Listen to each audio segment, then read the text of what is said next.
السلام عليكم، جبت لكم حلقة السبت من مسلسل هذيك حياتي. غادي نشوفوا أخيرا سلطانة قررت هي وصالح باش يدخلوا للدار ويمشيو لعند دنيا ويدخلوا ياخذوا ليها داك الفلوس وداك الشيء اللي خدات منهم كاملين، داك الأملاك ديالهم. قرروا باش يمشيو يقلبوا عليهم وياخذوهم. من بعد ما سمعت الدنيا تقرقب في الدار غادي تمشي من هنا ومن هنا وغادي تقلب، لكن ما غادي يبان ليها حتى شي واحد. وهنا سلطانة غادي تستغل الفرصة هي وصالح وغادي يطلعوا للغرفة ديال دنيا غير بشوية.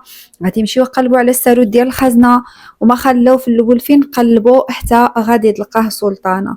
وهنا غادي ينوضوا باش يمشيو لداك البلاصة فين عندهم الخزنة، يعني كاينة في واحد البلاصة على برا، يعني في واحد الجناح السفلي. هنا غادي يمشيو لتما بجوج بيهم. واخيرا سلطانه غتمكن تفتح الخزنه وجلقات الفلوس ولقات داكشي كامل اللي خدات منهم دنيا. قالت له صافي حنايا غادي نوليو اغنياء يلاه نمشيو بحالنا. سلطانه الاولى وبراها صالح. من بعد ما هما هربانين خرجوا داو داك الفلوس. نشوفوا التفاصيل. البدايه غادي تكون مع سلطانه اللي كانت داخله هي وصالح باش يديروا داكشي اللي بغاو، يعني غادي يدخلوا باش يسرقوا. هنا غادي يدير ليها واحد السلم وغادي يقول ليها يلا زيدي طلعي. تما سلطانة غادي تطلع في داك السلم، ومن بعد ما غادي يتمكنوا من انهم يدخلوا للقصر او الجردة القصر، يعني صافي الامور غادي تسهل بالنسبه لهم. المهم سلطانة بقات كتسلل شويه بشويه حتى غادي يلقاو هاد الغرفه هذه اللي غادي يدخلوا منها. هنا ملي جاو يدخلوا بداو كيفكروا كيفاش غادي يديروا، لان طبعا ماشي بالساهل انهم يدخلوا لبلاصه بحال هكذا. يقدر يكون تما محمود امير ولا شي واحد اللي يقدر يدخلهم للسجن، لان اش جاو يديروا وطبعا ما معروفش الغرض ديالهم شنو هو ولا الهدف ديالهم شنو هو. سلطانة قالت لصالح كيفاش غادي ندخلوا لهذا المكان؟ صعيب الحال، لان فعلا الامر صعيب، لان داك الدار اللي غادي يدخلوا لها كان تما مسدود بالساروت. غادي يقول لها غير بلاتي غادي يجيب واحد الحديده وغادي يهرسوا داك الدجاجه وغادي يدخلوا. من بعد ما سلطانة قالت له ما عندي ما يتسالك دغيا دخلتي حتى شي واحد ما سمعنا. وغادي يدخلوا بجوج بيهم باش يكملوا الخطه ديالهم ويسرقوا ويديروا داكشي اللي نفسهم فيه. بعد ما نشوفوا سلطانه كانت داخله وهي كتقول لصالح غير بلاتي اكيد شي واحد كاين هنايا، وهي دنيا اللي كانت تما. صافي بداو كيخصهم يهربوا من دنيا باش ما تشوفهمش ويقدروا يديروا داكشي اللي نفسهم فيه.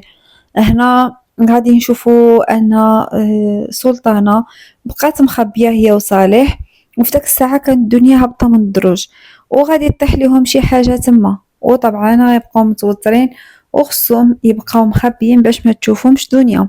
المهم هما مخبيين من جهه في جهه، دنيا هابطه من جهه هما في جهه، حتى غادي نشوفوا ان سلطانه قدرت تتخبى، وطبعا هي الاولى وراها كان صالح. المهم الخطط كامله غادا مزيانه. باقي الى لقاو سلطانه يعني غادي يدوزوها ليها، ولكن صالح اش كيدير تما في الدار هو اللي خطر عليه. من بعد ما غنشوفوا دنيا حطت المفتاح تما ديال الخزنه وكانت فرحانه لانها خدات الفلوس وخدات كل حاجه اللي كتملكها سلطان وميسون. هنا غادي نشوفوا بلي صالح قال ليها غير بلاتي ما نزربوش. قالت له ماشي مشكل، المهم هو اننا نقلبوا حتى نلقاو. صافي سلطانه عاوتاني جات تخبى، لان دنيا سمعت شي حاجه تقرقبت من تحت وهما كاملين كاينين الفوق. وقالت لهم اش هادشي هذا، اش هاد الصوت اللي كنسمع؟ عيطت على فايزه قالت ليها شكون اللي كاين تحت؟ الام ديالك من تحت؟ قالت ليها لا، الام ديالي ما كايناش هنايا، كاينه الفوق في الغرفه ديالها. قالت ليها صافي انا غادي نهبط نشوف شنو كاين تما، غير خليك كمل خدمتك وكمل الشغل ديالك. تما تقول ليها صافي انا غادي نتكلف بالشغل وبالنظافه ديال البيوت وداكشي. قالت لها غادي نمشي ننظف الغرفه ديال محمود امير. هنا في داك اللحظه غادي نشوفوا دنيا هبطت باش تقلب، ومن بعد سلطانه قالت لصالح اجي هنايا نتخباو. بقاو واقفين ورا الباب، وطبعا الدنيا غادي تقلب باش تلقى شكون هاد الشخص اللي دخل للدار. كتقلب وطلات غادي تفتح هاد الباب هادي الغرفة، ولكن هما كانوا واقفين ورا الباب. هي حلت هكذاك الباب وما بان ليها حتى شي واحد كاين. صافي تدخل الغرفة ما فيها حتى واحد، وهما كانوا غير مخبيين. قالوا صافي حنا مشينا فيها. صافي غادي تخرج في حالة من داك الغرفة، وصالح بقى غير مصدوم وكذلك سلطانة. دنيا اللي بقات هاربة وكتقول واش انا كيتهيأ لي انني كنسمع اصوات ما كاينينش. صافي بقات كيقول عاقله انها هي اللي كتسمع شي صوت ما كاينش. وفي واحد اللحظه غادي نشوفوا ان سلطانه بقات هكذاك مخبيه، بداو كيستناو حتى تمشي دنيا غادي تجبد المجله وغادي تبقى جالسه كتقرا في داك المجله، حتى غادي نشوفوا ان صالح بدا كيقول لها انا جاني واحد الخوف بزاف، عمري ما حسيت بهذا الخوف. قالت له صافي دابا غير زعم وزيد نكملوا المهمه ديالنا، ماشي الساعه ديال الخوف والساعه ديال الجلاس. ومن بعد غادي يخرجوا مع بعضياتهم ويمشيو يكملوا الفتاش ديالهم ويقلبوا على البلايص اللي خصهم يمشيو ليهم. هنا غادي نشوفوا سلطانه اللي بدات كتقول لصالح كيفاش غادي نديرو باش نقلبوا. مشاو نيشان للغرفه ديال دنيا خلاوها تما ملهيه جالسه كتقرا، وهما غادي يدوزوا صالح وسلطانه ويطلعوا للغرفه ديالها باش يشوفوا المفتاح فين هو، واش هي حاطه داكشي فشي مكان. المهم غادي يمشيو يقلبوا لي هذاك البيت ديالها، ولكن غير رجعوا كلشي لبلاصتو، غادي يقلبوا ويرجعوا كلشي للمكان ديالو.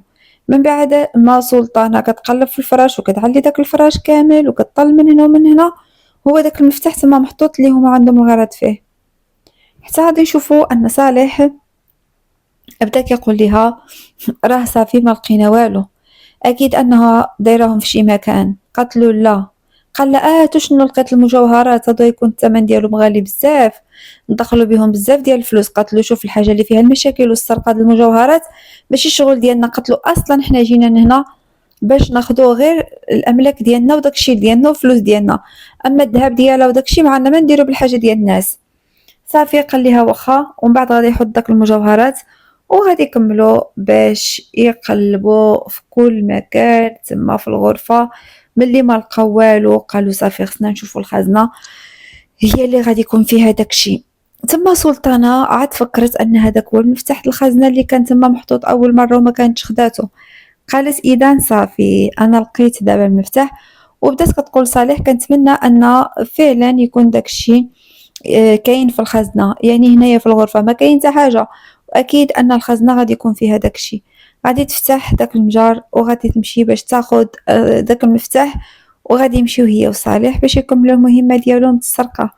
من بعد ما غادي يكونوا غاديين غادي يكونوا فرحانين بجوج بهم وهما مع بعضياتهم. كيف ما قلت لكم سلطانه هي الاولى وصالح من وراها وغادي كيجريو.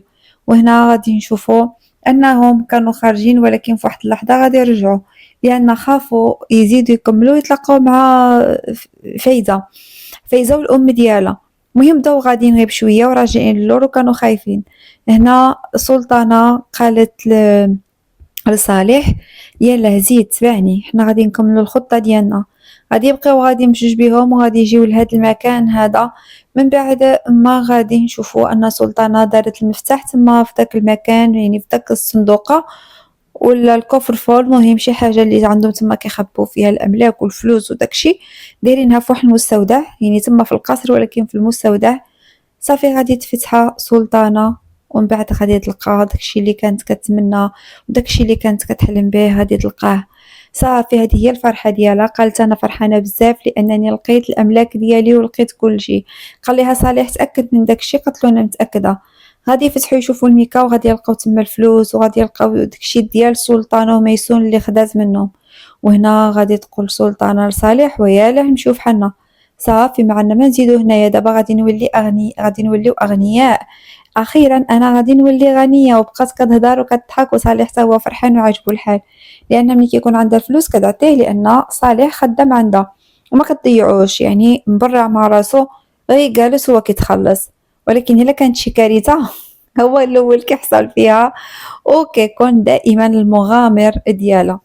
من بعد ما غادي نشوفوا ان صالح هابط في الدروج هو وسلطانه وكتقول له هما الفلوس هما الاملاك هما كل شيء، صافي حنايا دابا ولينا لاباس علينا.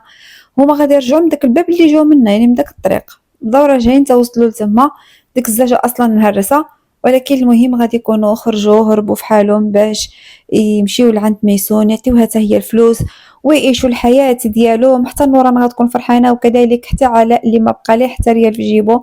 هادشي هذا غادي تكون دارتو ليهم سلطانه باش تفرحهم وتنقذهم من الفقر وتقضي على المجرمه ديال الدنيا. هنا غننتهي الحلقة ديالنا. نتمنى الفيديو ينال الإعجاب ديالكم، ونتلاقاو في حلقة جديدة من مسلسل هذيك حياتي قبل عرضه على دوزيم. شكرا لكم على المتابعة وإلى اللقاء.